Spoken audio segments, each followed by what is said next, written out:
Iran, America और Israel की जंग ने यह साबित कर दिया है, नरेंद्र मोदी जी इस देश के गद्दार हैं।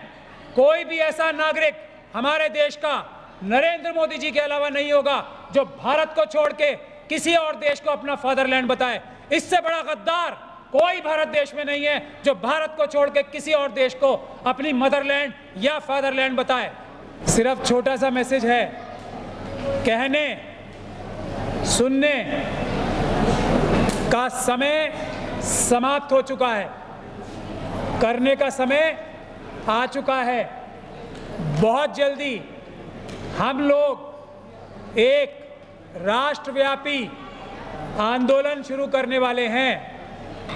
जिसको भारत देश को इन एप्स्टीन मानसिकता के आरएसएस और बीजेपी के लोगों से बचाने का शौक है, जिनके अंदर शक्ति है, जो सिर्फ बोलना नहीं जानते, कमर कस के तैयार हो जाओ, जीतेंगे या मरेंगे। हम सब की गर्दनें, मैं आप लोगों को एक बार नहीं, 10 बार नहीं, 50 बार बता चुका हूं।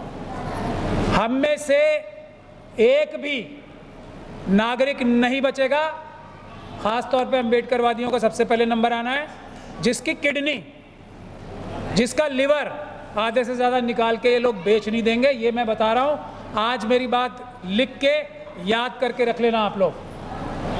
800 सीटें हो रही है, आरएसएस और बीजेपी चाइना और पाकिस्तान के साथ मिलके, वहाँ की एस्टेब्लिशमेंट के साथ मिलके भारत को कमज़ोर करने के लिए, हमारी सदर्न स्टेट्स, हमारे बॉर्डर लाइन स्टेट्स को भारत से तोड़ने के लिए ये 800 सीटें हो रही हैं, कोई और वजह नहीं है। लेकिन ये बोलने से कुछ नहीं होगा, ये बोलने से तभी होगा, आरएसएस और बीजेपी के लोगों का बायकॉट करना पड़ेगा, उनसे बात करनी बंद करनी पड़ेगी, उनकी शक्ल देखनी बंद करनी पड़ेगी। अगर आप ये करने की ताकत रखते हो तो कमर कस के तैयार हो जाओ। महीना डेढ़ बाकी है। मैं ऐलान कर रहा हूं बार बार, लोग सोच रहे होंगे कि मैं भी बाकी लोगों की तरह सिर्फ ऐलान ही कर रहा हूं। महीना डेढ़ बाकी है। हमें किसी पॉलिटिकल पार्टी ने, और ये बात पूरी जिम्मेदारी के साथ मैं कह रहा हूं, भारत देश की रक्षा करने के लिए कोई पॉलिटिकल पार्टी अपनी जान हथेली पे रख के सामने नहीं आ रही है। ये बहुत दुख की बात है, लेकिन हमें परवाह नहीं है। भारत देश की जनता का है। हम लोग आरएसएस और बीजेपी को, इस देश के अम्बेडकरवादी लीड लेके आरएसएस और बीजेपी को उखाड़ फेंकेंगे। फिर कोई भी ऑपोजिशन पार्टी की सरकार बने या नहीं बने, उससे हमें कोई फर्क नहीं पड़ता। लेकिन ये एक मैसेज दे देंगे, अगली आने वाली सरकार अगर ऐसा काम करेगी तो याद रखे, ये एप्स्टीन मानसिकता के लोग जिनका नेटवर्क पूरी दुनिया में है, अगर भारत देश की जनता इसको उखाड़ फेंक सकती है तो किसी और पॉलिटिकल पार्टी में इतना दम नहीं है कि वो भारत के साथ अब अन्याय कर सके।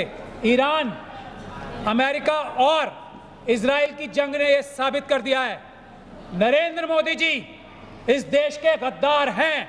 कोई भी ऐसा नागरिक हमारे देश का नरेंद्र मोदी जी के अलावा नहीं होगा जो भारत को छोड़ के किसी और देश को अपना फादरलैंड बताए। इससे बड़ा गद्दार कोई भारत देश में नहीं है जो भारत को छोड़ के किसी और देश को अपनी मदरलैंड या फादरलैंड बताए। ये बोलने की हिम्मत रखनी पड़ेगी, ये बोल के जेल जाने की हिम्मत रखनी पड़ेगी, ये बोल के सड़क पे आने की हिम्मत रखनी पड़ेगी।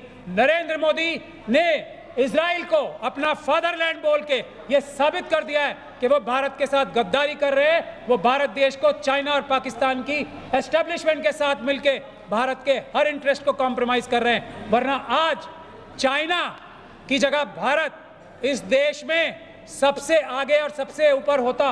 इस देश की जिम्मेदारी जो पूरे विश्व में शांति स्थापित करने के लिए है, वो सिर्फ और सिर्फ एक आदमी, एक मानसिकता आरएसएस और बीजेपी की वजह से इस देश का बेड़ा गर्क हो रहा है। इस देश की जनता को ये पता है और ये देश की जनता ये नहीं होने देगी।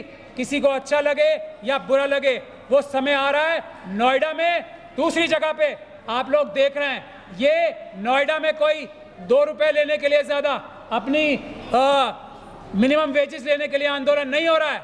ये उसकी सुबगुहाट है कि नरेंद्र मोदी जी ने जो देश की बेइज्जती की है इजराइल को अपना फादरलैंड बता के। ये आ रहा है समय कमर कस के तैयार रखिए। जय भीम, जय भारत, जय संविधान।